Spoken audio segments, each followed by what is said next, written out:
You know, I can't stand white people. You know, those ones who stare black people down and make them feel as if they shouldn't exist or that they are not wanted. The ones who lie on them. The ones who plot death against them. The ones who actually kill them. The cops who do them dirty, who will lie on them.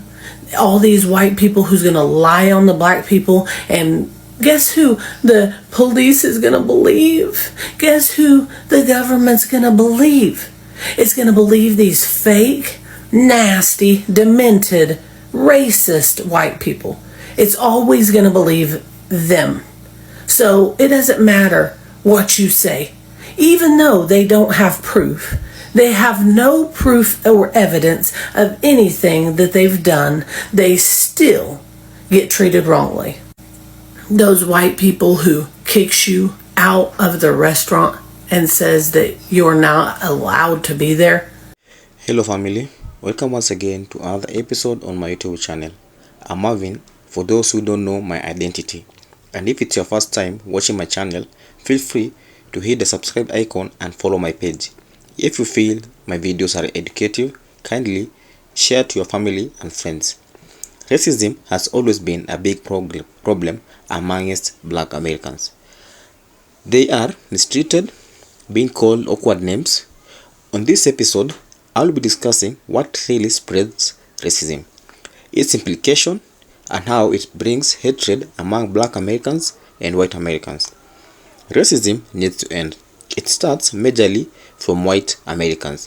White people have always been at war with black folks because of racism for centuries. Racism has shaped systems, laws, everyday lives in the US, from slavery and segregation to mass racial profiling. While progress has been made through civil rights movement and ongoing activism, racial disparities still persist in education, healthcare, policing, housing, and employment. Ending racism requires more than just changing attitudes. With the following videos, we get to see how racism is tough. An example, in this first video, we see how a white woman can't stand her own race for being racist to black Americans. Let's watch and come back at the end and discuss the implications. Like, are we in 1920? Like, this is ridiculous. This is stupidity that this crap is still going on. And this world is allowing it. And this world is of it. This world is evil. These cops and these white racist men killing these young little kids over stupidity, over their skin color, Like, what? This eats me up inside. It eats me up inside that this world and these people of this world are still in this era. And that a lot of black people still have to struggle with finding jobs. A lot of black people still have to struggle with finding homes to rent, cars to buy, even struggle on living on your own land.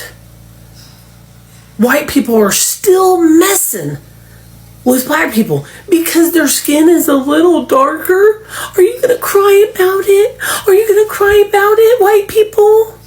Like, get over yourselves. You are no better than anybody. Just because your skin is a little lighter, you're not better than anyone. And it's time for this world to change. It's time for us to become one. God made us to be as one, not to have division. That's what the government wants. The government wants us to be divided. That's what they've always wanted from us. Why can't you guys have love in your heart? If you had God in you, you'd have love in your heart. And you would love one another.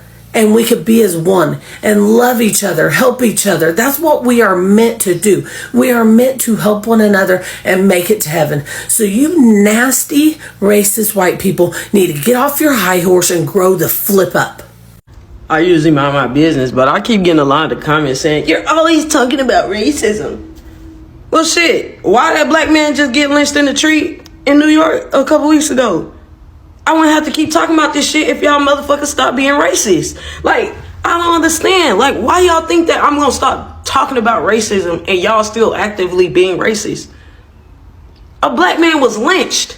And in the past year, we've had about 6 to 8, if I'm not mistaken. 6 to 8 lynches, and y'all want me to shut the fuck up about racism. Why y'all ain't fucking figuring out where the KKK at yet?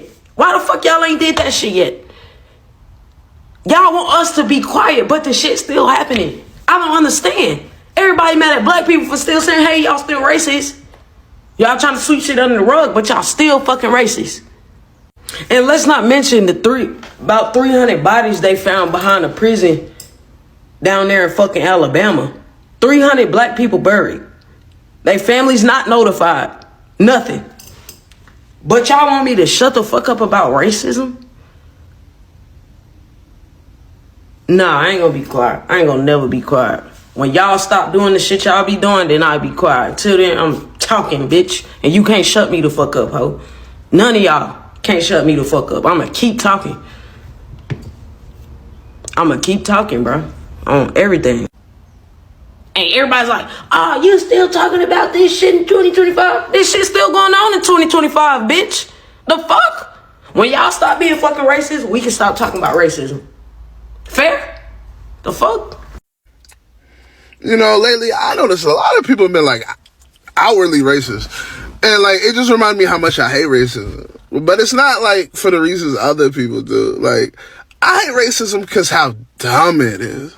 Like, it's illogical. You really think the color of a skin dictate how somebody gonna be? Like, you think your color make you better than somebody else? You think you a pink Starburst, bitch? Pay attention. It's really about environment. That's what people don't get. Like, I'm gonna give you an example. If my mother, when I was 3 years old, my mother adopted a 3-year-old white boy and raised us both in the same house in a hood, he would be just like me. If we go to a party and he hear, I used to pray for times like this to rhyme like this, you think he not about to lose his mind? You think he not about to see his blonde hairs jumping up and down, that white boy going crazy? When he says, hold up, wait a minute, y'all thought I was finished? My brother did. My white brother did, because he know this song already. You think when my brother hear, man, I got that swag, he not gonna run across the party to come find me so we can rock back and forth as a unit in the middle of that bitch? Come on, man. And look, I'm a black man, so I understand the world really only appreciate us for sports and making music. But it's like, really think about that. Once again, back to logic. If you watching me out there, if you come to my game, which is my job, if you come to my job to watch me work, and you wear a shirt with my black ass last name on the back of it, you're not a real racist, sir. When I talk about Megan's race, it's always the white people who scream the loudest. It's not about racism. Like, that's a fucking mic drop. Like, that ends the conversation. It doesn't. Every time a black person, or an Asian person, or a Latina, or someone from the Middle East dare to say that felt racist, here come the shutdowns. Don't be so sensitive. It's not a race thing. Stop making everything about color. But here's the thing. You don't get to decide what's racist when you've never lived it. You don't get to gaslight us into silence because you're uncomfortable. See, you think racism only wears a white hood and carries a tiki torch. You think it has to be loud, violent, or spelled out in slurs. But racism is more clever than that. It adapts. It hides in boardrooms, in casting calls, in dating preferences you swear it's just a type. Let me break it down for you. Unconscious bias is when you cross the street when a black man walks by. It's when you assume the Asian girl is good at math. It's when the job recruiter skips over Jose and calls Jake.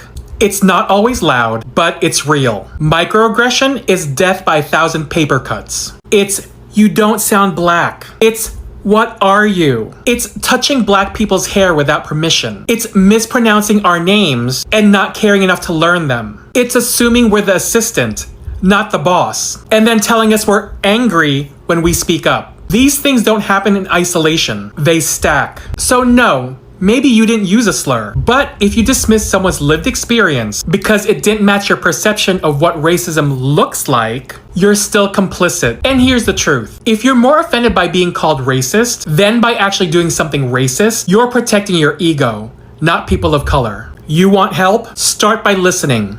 Really listening. Stop arguing about intent. When we're telling you about impact, stop explaining away harm you've never had to survive. Because if you've never had to question if your skin, your accent, your last name, or your religion is a liability, of course you think the system is fair. But fair for you isn't fair for everyone. So stop trying to define racism from the outside and start showing up on the inside with humility, not defensiveness. Because you're not imagining it. We're just done pretending we don't see it.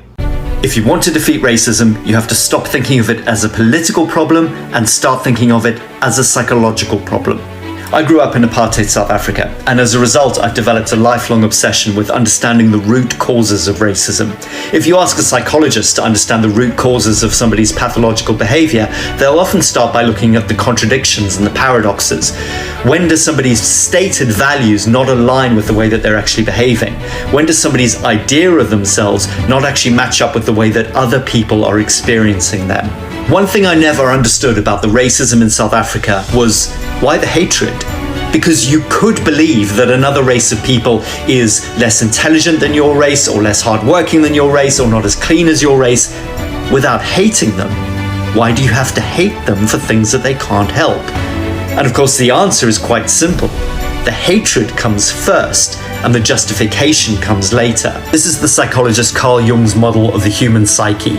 At the top, we've got the physical world, society, everyone around us. We meet the physical world with our personality, what we project of ourselves into the world. Behind that is the ego. That is how we feel about ourselves, how we see ourselves. The ego wants to be seen as virtuous and good and to be respected by other people. But below the consciousness of the ego, we have the subconscious. And within the subconscious, we have the shadow. Those parts of ourselves that we are uncomfortable with, that we repress because we're ashamed of them. It may be that we secretly know that we're lazy, or that we secretly know that we're violent, or that we secretly know that we are not the cleanest person. And all of those things we either deal with and integrate into our psyche, or we can end up projecting them onto other people around us as a way of discharging the discomfort that we feel in the knowledge of them. Imagine you go to somebody else's country, you murder the local people, you take land from them, you steal resources from them, enslave them, rape them, take their children away from them, and yet your ego still wants to believe that you are a good person. You still have that need for your persona to be perceived as good by all the people around you. Then your subconscious has to start working really hard at twisting reality to fit the justification that you're actually a good person. So in apartheid South Africa, for example, white people didn't want to do loads of difficult work. We wanted to have cheap labor doing work for us. We didn't want to look after our kids all day or clean our own house. So we got black people to do it. But to discharge the discomfort we felt in the knowledge of our own laziness, we said that black people were lazy at the same time as getting them to do all the hard work. If you look at conflicts around the world where racism is in play, you will notice that it is the places where the target group of the racism is most demonized, where the racists are also behaving the worst. Now, the racist will have you believe that it is the sheer awfulness of the target group that means that they have to behave badly. But actually, it's the other way around. They have to believe that the target group is awful to justify the way that they are treating them. They have to discharge their own shadow by projecting their own evil, their own wickedness onto the group that they are targeting. Racism needs to end in America. Racism in America is a structural issue that affects nearly every aspect of life, from education and employment to criminal justice and health. Black Americans are tired from always being the ones undermined in the community. Why always them facing segregation? They are humans too. It's not their wish to be born black, it's absolutely nature. White Americans need to respect black folks, show love, and treat them as US citizens. Do you think racism will end in America? Give me an answer on the comment section below. and don't forget to like, subscribe and share. Thank you folks for watching. Bye.